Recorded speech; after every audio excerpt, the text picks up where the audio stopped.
ഒരു ചെറിയ പുളിരസമുണ്ട്. ഉപ്പും പുളിയൊക്കെ പാകത്തിനാണ് കേട്ടോ. നമുക്ക് തീ നിർത്തി കൊടുക്കാം.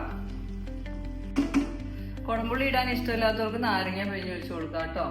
നാരങ്ങ ആകുമ്പോൾ പെട്ടെന്ന് പുളി പിടിക്കും. കുടംപുളി ആകുമ്പോൾ കുറച്ച് സമയം ഇരുന്നാലേ പുളി പിടിക്കത്തുള്ളൂ. അപ്പം ഇതൊന്ന് ആറി വരുമ്പോഴത്തേക്കും അതിൽ പുളി പിടിച്ചിട്ടുണ്ടാവും.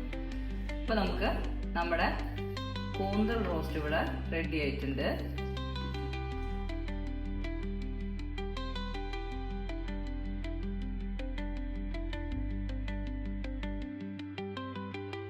നമ്മുടെ അടിപൊളി കൂന്തൽ റോസ്റ്റ് റെഡി ആയിട്ടുണ്ട്.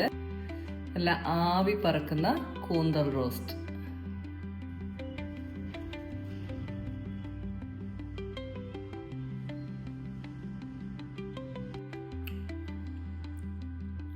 എന്തെങ്കിലും കുറ്റം പറയാനുണ്ടെങ്കിൽ പറയൂ. അപ്പോൾ കൂന്തൽ റോസ്റ്റ് എങ്ങനെയുണ്ട്?